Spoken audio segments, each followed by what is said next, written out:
You talked about entrepreneurship as like this, it's one of the most amazing things for self-development because it literally throws you in the fire and says, "We'll figure it out."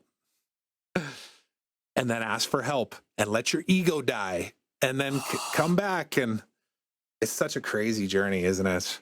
It is. Well, you said so in our chat ahead of time, something I think is so, I believe to be true as well, which is this, like, it's not a business problem. It's like, it's your shit. That's it. Like, you know, it's all the things that come up that we perceive to be this structure or strategy. It's not that stuff. It's just not. And, you know, that's very confronting. Yeah, because we want to control. Yes. We want to know that there's a blueprint. Yes. Or what other word do we use in marketing?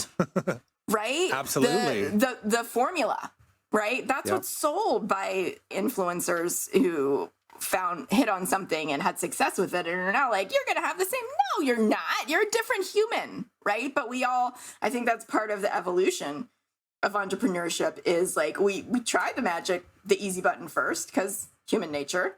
And then we learn the hard way that it doesn't work. And we learn the hard way that we're the ones holding ourselves back and it's not anyone else's fault. And we learn the hard way to take radical responsibility and do the inner work and all the things, right? Yeah, 100%. And then I know for me, and maybe you can relate to this too, I'm just going to keep saying stuff out loud and go, do you know what I'm talking about? And you're like, yes. But all of that stuff, I know for me in the last 4 months in particular, when I started to just surrender to the idea that I am this person and I need to own that personally and then step into it and overcome all of the limiting beliefs that I have in my head. I had to let an old version of myself literally die. And I'm still, I believe, in the process of like completely cutting that and burning the bridge and going, that served me. That was amazing, but that's not who I am going forward.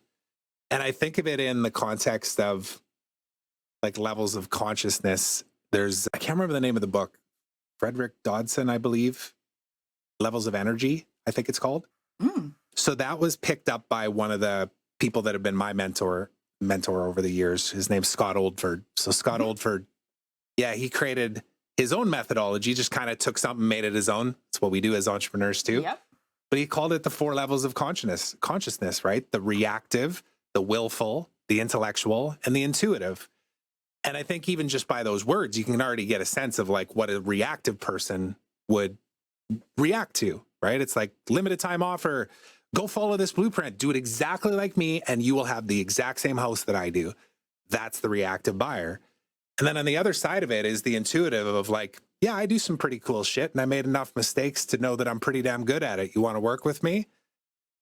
And the right people will go, yes, I do. I do. Tell me about your story of pain and I will know whether or not you can actually get me to where I want to go. It was hard to believe for a while. I had to trust that was the truth because I kind of went through the marketing ringer, as I'm sure you did, of like, how do I position this? How do I go find these people? What's the strategy? Where do I do lead gen? Is it Facebook? Is it Instagram? Anyways, I'll stop talking. What's resonating for you? All of it. As you've built your own. Yeah. All of it. Thank you.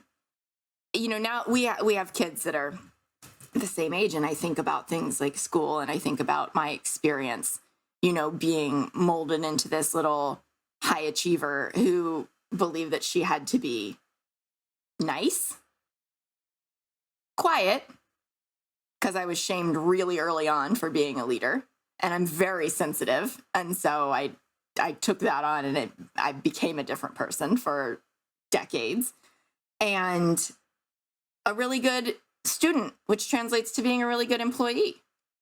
Right. I mean, and hey, I was a professor. Like I have been on both sides of the system.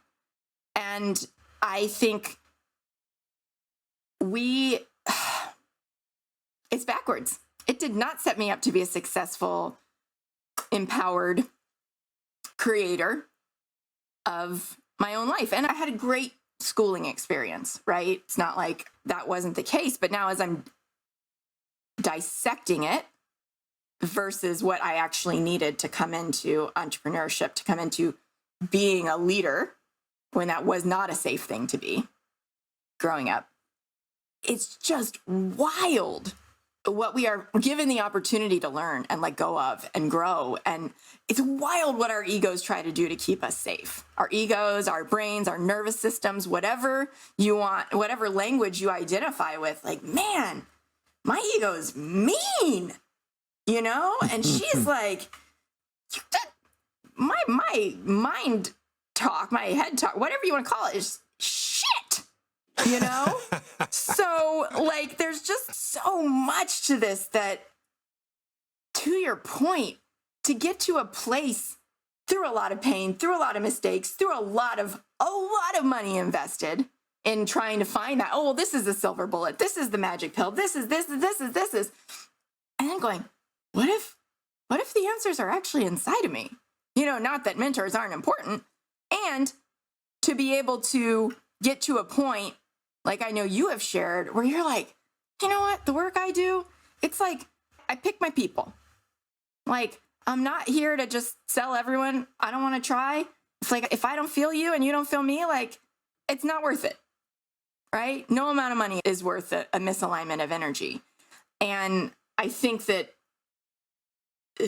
has taken a lot of pain to get to, and a lot of growth and understanding about the energetics of money and that goes so far beyond, like, oh, I'm a coach, I'm making multiple six figures, right? Man, I feel like we could spin that into 10 different topics too. Yes. Just the idea of energy and money even too, and how, yeah, it's all an energy game, isn't it? It's when you focus on the number, that's when you start to go down a path that actually pulls you away from the reality of what you can ultimately create if you weren't so damn focused on this thing that isn't even real.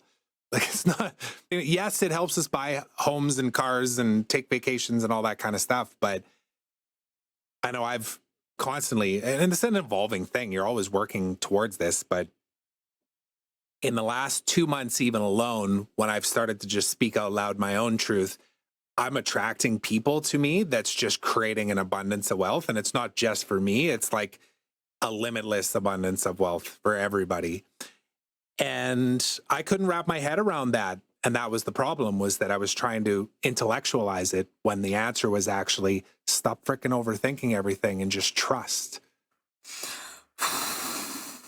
And take a breath. I need that tattoo. Trust. It's like my life lesson. So thank you for bringing that up.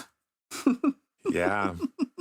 And take a breath, and also be comfortable in the silence. Just because somebody didn't get back to you or something didn't go as planned does not mean that everything that is around you that you built is going to crumble to the ground. It's actually there to serve you if you let it, or it will tear you down. I didn't talk like this even 6 months ago. I had to go through some of my own things even still. But you and I have so many things in common here too. And I just love the language that you're using around all of this and finding your people, and just where we are constantly coming to a place where we understand that we are enough and source and the creator of everything. Thanks so much for watching. If you enjoyed that clip and you want to watch the full unedited episode, go ahead and click over here. And while you're at it, don't forget to subscribe. It really does mean a lot to me. Thanks so much.